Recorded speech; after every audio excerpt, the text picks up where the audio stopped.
Hi, Bill. Thank you again for doing the New Economy Forum. We'll begin, I think, on greenery. And I've just read your new State of the Transition report. And in that, you start with a bold claim that basically the climate business in 2024 reminds you, or seems at the same inflection point that medicine was back in 2020 when you began the whole vaccines drive. And your argument is that we now have most of the technologies we need to fight climate change or to deal with climate. And I wondered, perhaps you could just give us a couple of examples. I know that you talk about a lot of technologies like clean hydrogen, aviation fuel, and so on, but just give us a couple of examples of why you think that, because it's a very big claim.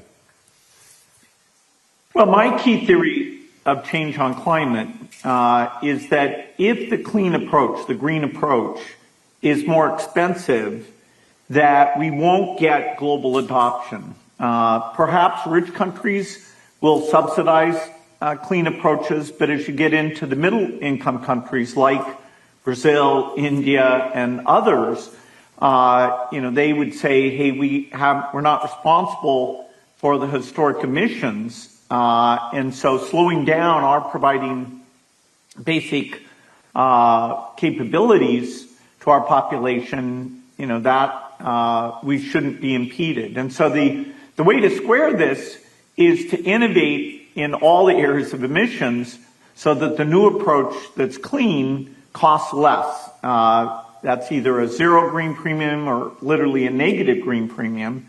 And that's what Breakthrough Energy was founded to do. We have 130 companies. A good example is one that's working on the way that steel is made. They're called Boston Metals. They're actually working with partners in Brazil to build a plant there that looks like it'll be able to make very competitive steel, but in a very, very clean way. We have geothermal, company called Fervo. We have people who make windows called Luxwall. That means you don't have to heat or cool your building as much. So these 130 companies are driving forward this innovative approach, and we still have a lot of work to do to take things that some of which are just at the lab, some of which are still quite expensive, but volume is needed to bring the cost down, like we saw with solar panels and batteries. But we're on our way. We've got the IQ of the world, and in every one of the areas of emission, I see a path to zero, which means we can get adoption where we need it. I'm quite interested, and you've backed quite a lot of green startups. There are a lot of people in this audience who are involved in that industry. Some of them get to scale, some of them don't. Have you reached any conclusion about what is the factor for success? Well, everything is very domain dependent. I had to learn a lot about the history of steel making or, different approaches for making cement, to understand, okay, why has that stayed the same for so long? And now that we're getting lots of new people looking at that, what are these new techniques? Teaming up with large companies, working in multiple geographies. It's very science-based. It's, fun to meet those innovators. It's more capital intensive than, say, the digital revolution. And, we can't underestimate, that means that the scale is tough. We can run into geopolitical barriers sometimes, but, on the whole, even though we won't meet the highest goals, we will start to get emissions down, and we'll avoid this being the primary thing that's slowing down human development. About nuclear, you've been a big backer of nuclear through things. I looked up kind of Google, Amazon, Microsoft, as you know. They're all beginning to invest money in nuclear things. Do you think the wind is changing? I suppose that's a bad metaphor, but do you think that there is a change in the way people are looking at this? Well, there's certainly a number of countries, including the United States, where both the public attitudes and the level of investment in nuclear fission are quite positive.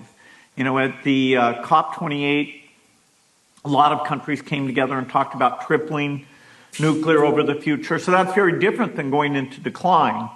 There's a big challenge, though, which is those third-generation plants. They have a lot of pressure. They're very expensive. They're very complex.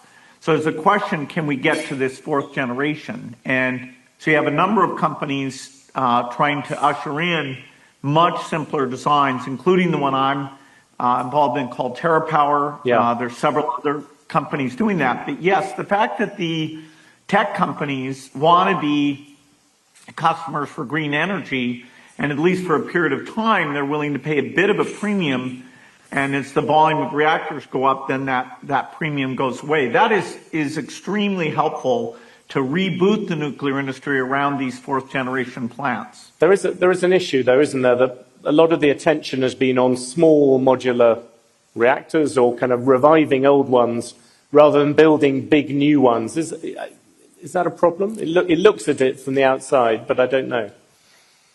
Well, if you get small, you can do a lot of your labor off-site, which is advantageous, but it also means your efficiency is a lot less. And so the approach TerraPower is using is to have a medium-sized reactor, 345 megawatt electric.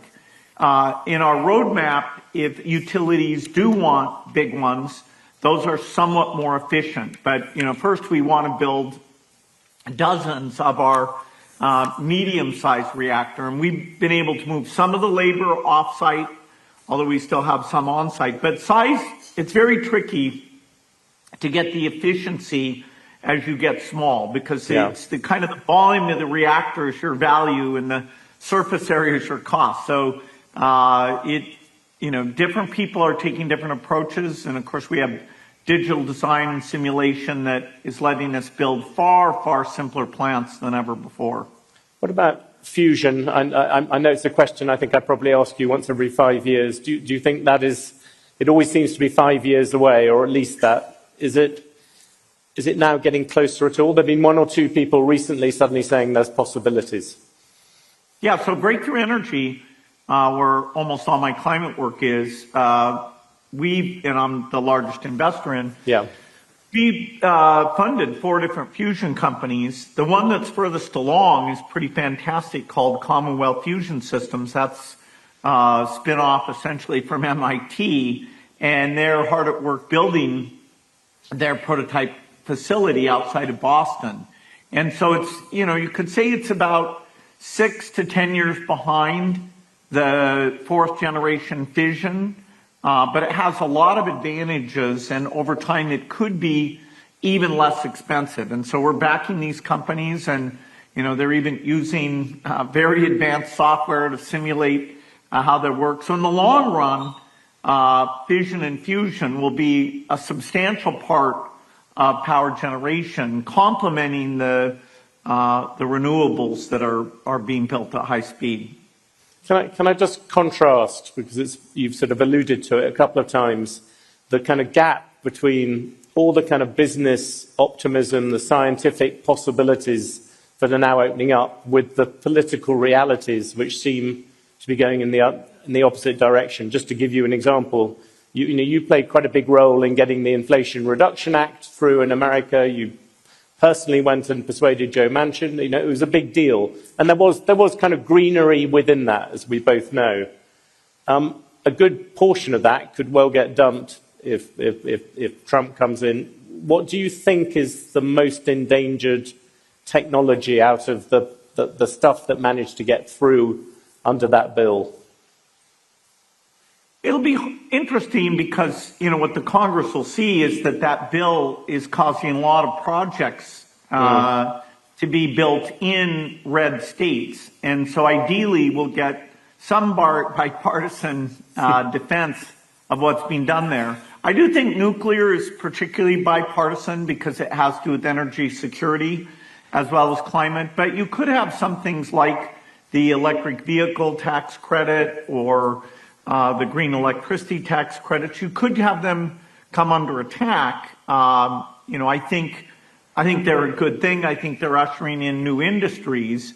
The general idea that taxpayers are going to pay a lot of extra money for products because they want to reduce emissions, that has been pushed hard enough that there really is a backlash. We see that in Europe, we see that in the US, and that's why this theory of innovation is the only way you square the imperative to get rid of the emissions, but without having people say, hey, I'm not going to pay for it, and actually, that can even influence elections if you push too hard. Do you think that thing, though, on the demand side, in a strange way, the demand kick has been given? Now these technologies are underway. It wouldn't be terrible it wouldn't help if they went away, but it would, if those kind of reliefs were taken away.